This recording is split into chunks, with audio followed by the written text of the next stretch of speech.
Hello conscious people, నా పేరు రవితేజ నార్లా. మీరు చూసేది ఎస్థెటిక్ కాన్షియస్నెస్. ఈరోజు మనం షెల్టర్ గురించి తెలుసుకుందాం. డిస్క్రిప్షన్లో టాపిక్స్ ప్రకారం టైం స్టాంప్స్ పెట్టాను. ఇంట్రెస్ట్ ఉన్న వాళ్ళు చెక్ చేయొచ్చు. Let's gain knowledge.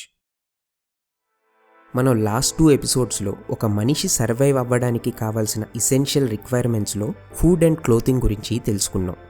ఈ కేటగిరీలో ఆఖరిదైన షెల్టర్ గురించి ఇప్పుడు తెలుసుకుందాం.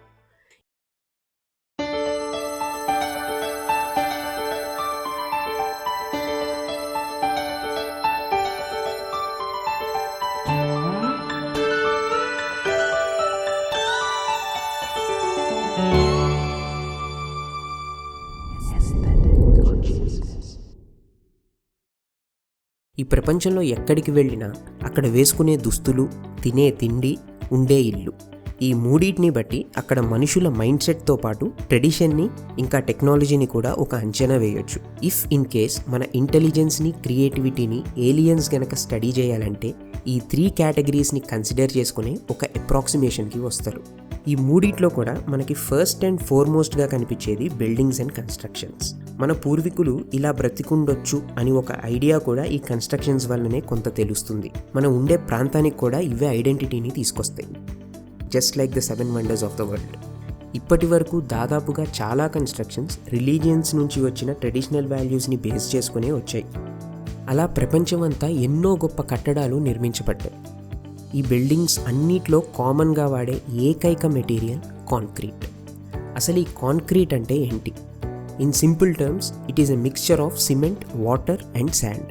సుమారు 7,000 సంవత్సరాల క్రితం సదరన్ సిరియా ఇంకా నార్దర్న్ జోర్డన్ ప్రాంతాల్లో మొట్టమొదట ఈ కాంక్రీట్ని వాడటం జరిగింది. అలా 1824లో జోసెఫ్ ఆస్పిడిన్ తయారు చేసిన పోర్ట్లాండ్ సిమెంట్ నుంచి ప్రస్తుతం హైరైజ్ కన్స్ట్రక్షన్స్లో వాడుతున్న అల్ట్రా హై పెర్ఫార్మెన్స్ కాంక్రీట్ వరకు ఇవాల్వ్ అవుతూ వచ్చాం. Right now, concrete is the second most used material in the world. The first is water. ఇంత ఎక్కువగా కాంక్రీట్ని మనం యూజ్ చేస్తున్నాం. ఇలా కాంక్రీట్ని యూజ్ చేయడం ద్వారా ప్రతి సంవత్సరం 8% కార్బన్ ఎమిషన్స్ గ్లోబల్గా ఎమిట్ అవుతుంది. గ్లోబల్ వార్మింగ్ ఎంత ప్రమాదకరమో మనందరికీ తెలుసు. అయితే ఇప్పుడు రాబోయే టెక్నాలజీస్ వల్ల కాంక్రీట్ స్ట్రెంగ్త్ అండ్ డ్యూరబిలిటీతో పాటు కార్బన్ ఎమిషన్స్ని దాదాపుగా రెడ్యూస్ చేసే కొన్ని కాంక్రీట్ టెక్నాలజీస్ గురించి ఇప్పుడు తెలుసుకుందాం.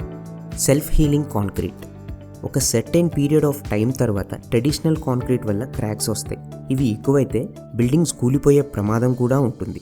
ఈ సెల్ఫ్ హీలింగ్ కాంక్రీట్ ఇక్కడ చాలా ఉపయోగపడుతుంది. బ్యాసిలస్ అనే బ్యాక్టీరియాని కాల్షియం లాక్టేట్తో పాటు కాంక్రీట్లో మిక్స్ చేసి యూజ్ చేస్తారు. కాంక్రీట్లో క్రాక్స్ ఫామ్ అయ్యి అందులోకి వాటర్ వెళ్ళినప్పుడు ఈ బ్యాక్టీరియా లైమ్ స్టోన్లా సాలిడిఫై అయ్యి క్రాక్స్ని హీల్ చేస్తుంది. ఈ బ్యాక్టీరియా 200 years వరకు డార్మెంట్గా ఉండగలదు. By 2025, it is estimated to reach $1.3 billion market. Polymer concrete. Desert శాండ్ని, పాలిఎస్టర్ రెజిన్ని మిక్స్ చేసి హార్డనింగ్ ఏజెంట్ ద్వారా వాటర్ అనేది యూజ్ చేయకుండా 20 minutesలో ఒక బ్రిక్ని తయారు చేయొచ్చు. ట్రెడిషనల్ కాంక్రీట్తో కంపేర్ చేస్తే it is much more durable and produces less carbon emissions. Martian concrete. మనం మార్స్ని కాలనైజ్ చేయాలంటే అక్కడ మెటీరియల్స్ని బేస్ చేసుకునే కన్స్ట్రక్ట్ చేయాలి. The key material is sulphur. దీన్ని 240 degrees సెంటిగ్రేడ్లో హీట్ చేస్తే ఇది లిక్విడ్ అవుతుంది. దీన్ని మార్షియన్ సాయిల్లో 1:1 రేషియోలో మిక్స్ చేస్తే అదే మార్షియన్ కాంక్రీట్ అవుతుంది.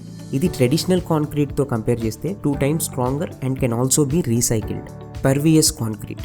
ఇది ట్రెడిషనల్ కాంక్రీట్లా వాటర్ని హోల్డ్ చేయకుండా అబ్జార్బ్ చేసుకోగలదు.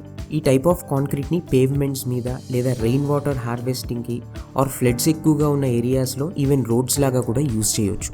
మనం ఇప్పుడు చెప్పుకున్న కాంక్రీట్ టెక్నాలజీస్ మీద ఎప్పటి నుంచో రీసెర్చ్ అండ్ డెవలప్మెంట్ జరుగుతూనే ఉంది.